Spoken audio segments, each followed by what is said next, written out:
अरे ये क्या, त्रिलोक के स्वामी जिनके इशारे पर पूरी दुनिया नाचती है, आज उन्हें एक रेशमी रस्सी से बांधा जा रहा है। आखिर जगन्नाथ जी ने ऐसा क्या अपराध कर दिया कि महालक्ष्मी को इतना क्रोध आ गया? जानने के लिए सुनिए हेरा पंचमी और नीलाद्रि विजय की ये अद्भुत प्रेम कथा। बात उस समय की है जब श्री क्षेत्र पुरी में रथ यात्रा की तैयारी चल रही थी। भगवान जगन्नाथ 15 दिन बीमार रहने के बाद 68 काल के बाद स्वस्थ हुए थे। उनका मन हुआ कि बहुत दिन हो गए, चलो अपनी मौसी के घर यानी गुंडीचा मंदिर घूम आते हैं। वहां जाकर के खूब अड़प अभाड़ा यानी महाप्रसाद खाएंगे और पोड़ा पीठा का आनंद लेंगे। जगन्नाथ जी ने अपने बड़े भाई बलभद्र जी से कहा, दाऊ रथ तैयार करवाओ, हम घूमने जाएंगे। बलभद्र जी बोले, ठीक है कान्हा, सुभद्रा को भी ले चलते हैं, उसे भी बाहर घूमने का मन है। तैयारियां शुरू हो गईं। सिंहद्वार पर 3 विशाल रथ आकर खड़े हो गए। नंदी घोष यानी जगन्नाथ जी का रथ, ताल ध्वज यानी बलभद्र जी का रथ और दर्प दलन यानी सुभद्रा जी का रथ। पूरे शहर में ढोल नगाड़े बज रहे थे, लेकिन इस शोर शराबे में जगन्नाथ जी एक छोटी सी बात भूल गए, या शायद जानबूझकर भूलने का नाटक करने लगे। उन्होंने अपनी धर्मपत्नी माता लक्ष्मी को तो बताया ही नहीं कि वो पिकनिक पर जा रहे हैं। अब जगन्नाथ जी, बलभद्र जी और सुभद्रा जी पहंडी करके यानी मंदिर से बाहर निकलने की रस्म करके बाहर आ रहे थे। तभी माता लक्ष्मी जी को दासी ने आकर खबर दी। दासी बोली, महारानी आपको पता नहीं है, प्रभु तो रथ में बैठकर घूमने जा रहे हैं। लक्ष्मी जी चौंक गईं। क्या, बिना मुझे बताए अकेले? लक्ष्मी जी दौड़ते हुए आईं और देखा कि जगन्नाथ जी रथ पर सवार होने ही वाले हैं। लक्ष्मी जी ने पूछा, स्वामी ये क्या हो रहा है? आप मुझे छोड़कर अकेले जा रहे हैं, क्या मेरे बिना आपका मन लग जाएगा? जगन्नाथ जी थोड़ा घबराए। दुनिया के नाथ हैं, पर पत्नी के सामने तो पति ही हैं। जगन्नाथ जी बहाना बनाते हुए बोले, अरे देवी आप नाराज मत होइए, देखिए बाहर कितनी धूप है, कितनी भीड़ है, लाखों भक्त धक्का मुक्की कर रहे हैं। आप इतनी कोमल हैं, आपको कष्ट होगा।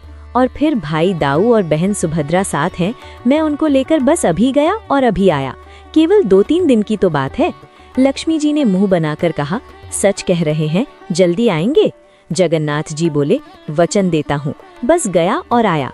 आप मंदिर का ध्यान रखिए, खजाना संभालिए। भोली भाली माता लक्ष्मी मान गई। उन्होंने सोचा, चलो मेरे स्वामी को थोड़ा घूमने का मन है, जाने देती हूँ। जगन्नाथ जी रथ पर बैठे और नंदी घोष रथ धड़ धड़ करता हुआ गुंडीचा मंदिर की ओर चल पड़ा। लक्ष्मी जी सिंहद्वार पर खड़ी होकर तब तक देखती रहीं जब तक रथ उनकी आंखों से ओझल नहीं हो गया। 1 दिन बीता, 2 दिन बीते, 3 दिन बीते। लक्ष्मी जी रोज द्वार पर खड़ी होकर राह देखती, आ जाएंगे, अभी आएंगे। लेकिन जगन्नाथ जी तो वहां मौसी के घर गुंडीचा मंदिर में आराम से बैठकर पोड़ा पीठा खा रहे हैं। भूल ही गए कि पीछे पत्नी को वचन देकर आए थे। 5वां दिन आ गया, इसे कहते हैं हेरा पंचमी। अब माता लक्ष्मी के सब्र का बांध टूट गया। लक्ष्मी जी अपनी सखियों से बोली, देख रही हो सखी, ये है पुरुषों का स्वभाव। वादा करके गए थे कि कल आऊंगा, और आज 5 दिन हो गए, कोई खबर नहीं। मौसी के घर जाकर मुझे भूल गए, अब मैं नहीं सहूंगी। सखी बोली, तो अब क्या करेंगी महारानी? लक्ष्मी जी की आंखों में क्रोध और प्रेम दोनों था। उन्होंने अपनी साड़ी का पल्लू कसते हुए कहा, अब मैं खुद वहां जाऊंगी, और ऐसे नहीं जाऊंगी, अपनी पूरी सेना लेकर जाऊंगी। आज जगन्नाथ जी को पता चलेगा कि लक्ष्मी कौन है। चलो पालकी तैयार करो। उस दिन श्री मंदिर से माता लक्ष्मी की पालकी निकली, लेकिन बड़े गुस्से में। आज वो शांत स्वरूपा नहीं थी, आज वो एक रूठी हुई पत्नी थी जो अपने पति को सबक सिखाने जा रही थी। उधर गुंडीचा मंदिर में महाप्रभु जगन्नाथ बड़े भाई बलभद्र और बहन सुभद्रा के साथ आनंद ले रहे थे। तभी अचानक बाहर शोर सुनाई दिया। जगन्नाथ जी के सेवकों ने दौड़ते हुए आकर कहा, प्रभु अनर्थ हो गया, महालक्ष्मी जी आ गई हैं और वो बहुत गुस्से में लग रही हैं। जगन्नाथ जी के माथे पर पसीना आ गया। उन्होंने सोचा, अरे बाप रे, मैंने वचन दिया था कि कल आ जाऊंगा, और यहाँ 5 दिन हो गए, अब तो खैर नहीं।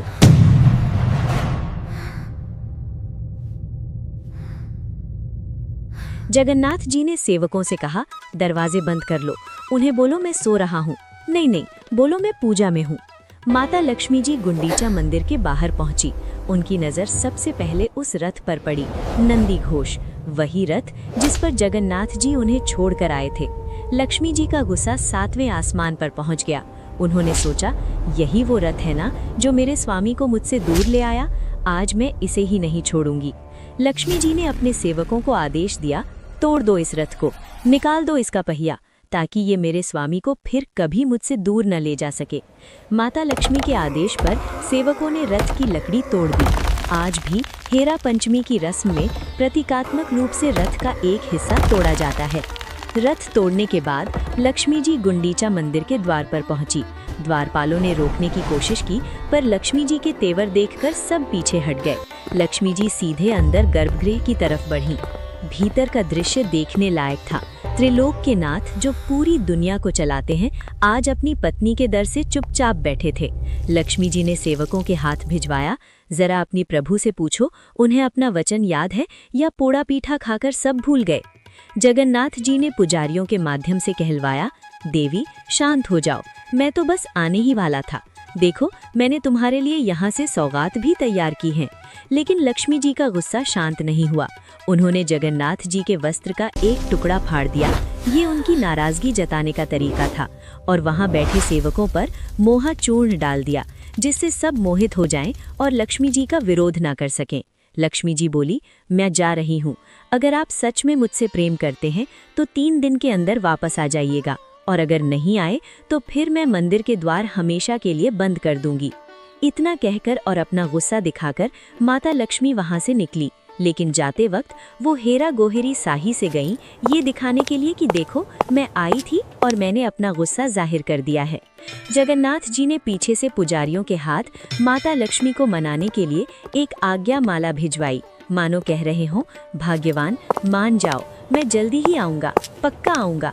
लक्ष्मी जी वो माला लेकर वापस श्री मंदिर लौट आईं। गुस्सा थोड़ा कम हुआ था, पर खत्म नहीं। उन्होंने मंदिर आकर मुख्य द्वार यानी जय विजय द्वार को भीतर से बंद करवा दिया और आदेश दिया, जब तक वो नहीं आते द्वार नहीं खुलेगा, और जब वो आएंगे तो उन्हें अंदर घुसने नहीं दिया जाएगा। अब सवाल ये था कि जब जगन्नाथ जी वापस आएंगे तो वो मंदिर में घुसेंगे कैसे, क्योंकि चाबी तो लक्ष्मी जी के पास है। आखिरकार 9 दिन बाद बाहुड़ा यात्रा संपन्न हुई और भगवान वापस अपने घर श्री मंदिर लौटे। सबसे पहले बड़े भाई बलभद्र जी आए। लक्ष्मी जी ने सोचा, ये तो जेठ जी हैं, इन्हें रोकना मर्यादा के खिलाफ है, तो उन्होंने दरवाजा खोल दिया। बलभद्र जी अंदर चले गए। फिर बहन सुभद्रा आई। लक्ष्मी जी ने सोचा, ये तो ननद है, घर की बच्ची है, इसे क्या रोकूं। सुभद्रा जी भी अंदर चली गईं। अब बारी आई हमारे नटखट प्रभु जगन्नाथ जी की। जैसे ही जगन्नाथ जी ने सिंह द्वार यानी मुख्य द्वार में कदम रखा, धड़ाम, दरवाजा उनके मुंह पर बंद हो गया। बाहर जगन्नाथ जी खड़े हैं और अंदर रूठी हुई महालक्ष्मी। अब शुरू होता है दुनिया का सबसे अनोखा संवाद, जिसे लक्ष्मी नारायण बचनिका कहा जाता है। इसमें पति पत्नी के बीच मीठी नोक-झोंक होती है। ये संवाद आज भी पुजारियों के 2 समूहों द्वारा निभाई जाती है। संवाद: जगन्नाथ बाहर से, अरे देवी दरवाजा खोलो, मैं आ गया हूँ, देखो मैं कितनी दूर से चलकर आया हूँ, थक गया हूँ। लक्ष्मी जी अंदर से, कहाँ आ गए हैं, ये तो मेरा घर है। आप तो गुंडीचा मंदिर में बहुत खुश थे ना, वहीं जाइए, आपको मेरी क्या जरूरत। जगन्नाथ जी, अरे भाग्यवान, गुस्सा थूको, मैं तो मजबूर था, भक्त मुझे रोक लिए थे। लक्ष्मी जी, मजबूर? जब भाई बहन को ले जा रहे थे तब मजबूरी याद नहीं आई और मुझे छोड़ गए। जाइए, मेरे पास आपके लिए कोई जगह नहीं है। जगन्नाथ जी समझ गए कि बातों से काम नहीं चलेगा, पत्नी का गुस्सा ठंडा करने के लिए कुछ मीठा चाहिए। तब जगन्नाथ जी ने अपना ब्रह्मास्त्र निकाला। उन्होंने दुनिया की सबसे रसीली मिठाई रसगुल्ला प्रकट किया। देखो देवी, मैं खाली हाथ नहीं आया हूँ, मैं तुम्हारे लिए ये विशेष मिठाई लाया हूँ, रसगुल्ला। इसे खाओगी तो सारा गुस्सा भूल जाओगी। मिठाई देखकर और पति का इतना प्यार देखकर माता लक्ष्मी का दिल पिघल गया। उन्होंने सोचा, चलो सुबह का भूला अगर शाम को रसगुल्ला लेकर घर आए तो उसे माफ कर देना चाहिए। धीरे धीरे चरमराहट के साथ सिंह द्वार के कपाट खुले। जगन्नाथ जी खुश हो गए, चलो जान बची। वो सीना तानकर जैसे ही जय विजय द्वार से अंदर घुसने लगे, तभी दृश्य लक्ष्मी जी के इशारे पर देवदासियों ने जगन्नाथ जी को रोक लिया और उनके कपड़े एक रेशमी रस्सी से बांध दिए। जगन्नाथ जी, अरे ये क्या, दरवाजा खोला और अब मुझे रस्सी से बांध रही हो। लक्ष्मी जी, हाँ, ताकि आप फिर कभी मुझे बिना बताए भाग न सकें। ये सजा है आपकी। अब आपको वचन देना होगा। जगन्नाथ जी, कैसा वचन? लक्ष्मी जी, वचन दीजिए कि अगली बार जब भी आप रथ यात्रा पर जाएंगे मुझे साथ लेकर जाएंगे और कभी मुझे अकेले छोड़कर नहीं भागेंगे। जगन्नाथ जी ने मुस्कुराते हुए हार मान ली। जगन्नाथ जी, तथास्तु देवी, मैं वचन देता हूँ। अब ये रस्सी खोलो, बहुत भूख लगी है। और इस तरह रसगुल्ला खिलाकर और वचन देकर भगवान जगन्नाथ को अपने ही घर में प्रवेश मिला। इस दिन को नीलाद्रि विजय कहते हैं और इसी दिन की याद में आज भी उड़ीसा में रसगुल्ला दिवस मनाया जाता है। ये कथा हमें सिखाती है कि चाहे कोई त्रिलोक का स्वामी ही क्यों ना हो, प्रेम के बंधन और